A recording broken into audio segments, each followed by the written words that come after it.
Hey, this is Chris Feener of Threat Signal, and you're watching loudguitars.com.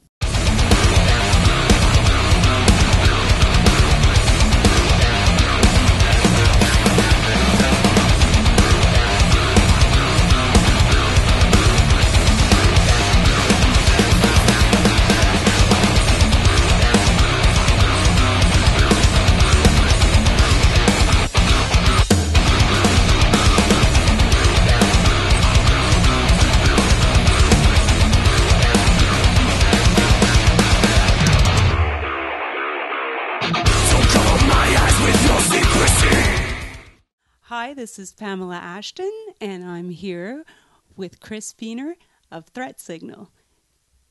Good evening, how are you? I'm pretty good. How are you? I'm doing great, thank you. Ready to rock? Welcome back to Canada. I'm very happy to be back in Canada. I don't dislike the U.S., but I love Canada. Oh, yeah.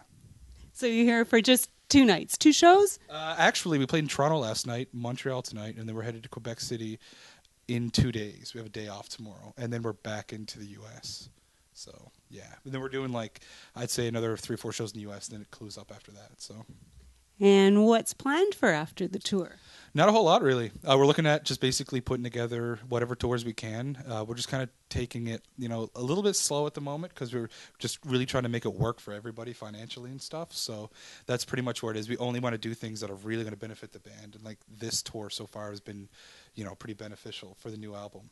Getting the whole album out there and just getting the band, especially with the new lineup out there, So people are really starting to hear us and starting to hear that we're, bringing it. So people are really liking it for sure. Excellent, glad to hear it. Now, this was your 3rd studio album, and you're with Nuclear Blast Records. You guys have a really interesting how you started story. Yeah, actually the band, this is long before I was around by any means, but it was actually just an online project. John, our singer, and his cousin, and actually just one of his friends put together 2 songs, uploaded them to MySpace, and within no time at all, they were noticed by record labels and stuff like that. So it was definitely the works of the internet, how they kind of blew up, how we kind of blew up as a band. But it was a little bit before the way that it is now with regards to internet promotion. It was GarageBand, Nobody even uses that anymore, I don't think. But that's the way it was. And, they used that to promote the music and got signed based on that and been doing it ever since. So technology has really served your band well. For sure. We call this band YouTube All-Stars now because it's like anytime someone quits, there's they just upload it to Blabbermouth and we all just, audition and see what happens. So, but I've known the other guitarist, Travis Montgomery, for a while, and I knew him online. And when I heard that the guitarist position was available a year and a half ago, it was just again the works of the internet. I was on the John Petrucci forum, and I just hit him up and said, "Yo, I'll do it." And at that point, it was gone a bit too far, so I actually had to audition through YouTube, just like anyone else. So, but I got the gig, and here I am. So, was it actually you recording on this last record? Yes, yeah. It was a complete collaboration. Literally, it was usually, I know a lot today. I mean, there's a lot of artists out there who will actually, somebody in the band writes all the music, tracks it all the demos, and then they just basically just give it to the singer. He slaps some screams on it, and then they just record it like it is. With this, it was seriously a through and through collaboration. We used Guitar Pro. And MIDI it all out and send it back and forth and exchange ideas, and it was really cool because we're from all over North America. We have 2 members from the U.S. and 3 of us from Canada, so that's pretty much how we write the music. And it was a through and through collaboration for sure. Yes, your very melodic lead lines are very apparent on this new record. It was nice to hear them. Yeah, absolutely. Clarity in the chaos. There's that's one thing that the band's always been about. Is just you have the heavy brutality, but then you really want to bring the melody through. And so over the last few records, then I noticed that it was moving towards being more melodic. This last record, still super heavy. Yeah, exactly. The first record was heavy and melodic, and probably more towards the heavy side. The second one was heavy melodic, more towards the melodic side, and this one's kind of, I don't know, it's just, I don't know even how to explain it. It's heavier and it's also really melodic. It's literally just, I think we finally reached that happy middle ground, You have to get to a threat signal show. That's what you have to do. Experience it firsthand. And buy merch. Buy merch. Buy tons of merch. Yes, our clothes looks cool. And yeah, there we go. Yeah, it makes you cooler wearing them. Exactly. Much cooler. Even I wear our clothes.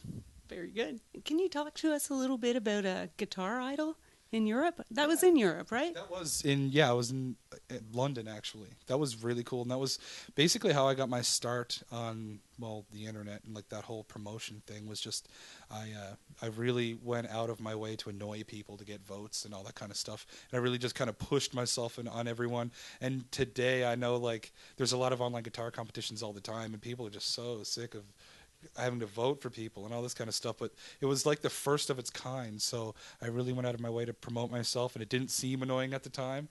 And and also obviously the judges really, they enjoyed my composition and stuff like that. So that's really where it took off for me. Went to London, performed on stage, and it was cool to meet like Guthrie Govan, Satch, and all these guys. Like, they're amazing guitar players, guys I've been listening to for like years, and to play on the same stage as those guys was like ridiculous. It was really cool. Have you got any young up-and-coming guitar players that you are really appreciating right now? I mean, you mentioned Guthrie and Satch, and yes, of course. Anybody new that maybe we haven't heard a whole lot about yet? The lead guitar player, I don't know how young he is, but he plays guitar for Scar Symmetry, Per Nilsson. I don't know if you've ever heard of him, but he is literally the most ridiculous guitar player I've ever heard. When it comes to metal, we actually played in Czech Republic, Brutal Assault. It was like a big metal festival over there this summer, and I actually got to meet him and hang around with him and stuff. It was really cool. But his whole lead style is just absolutely ridiculous. He sounds like a synthesizer. And I really like that because it's something different. It's not like the regular bluesy pentatonic stuff. It's like he really can apply arpeggios in such a different kind of way, and it's not like, it's not generic in any way. It's such a cool, interesting style.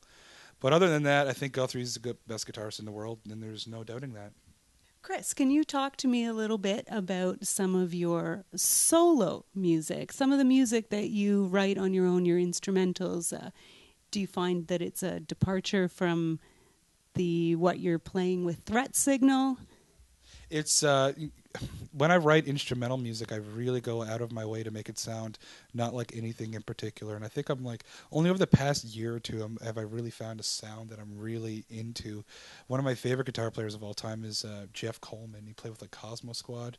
He's like a really good fusion guitarist, but he incorporates it with funk, and it's like some of the most tasty licks, the most tasty music I've ever heard.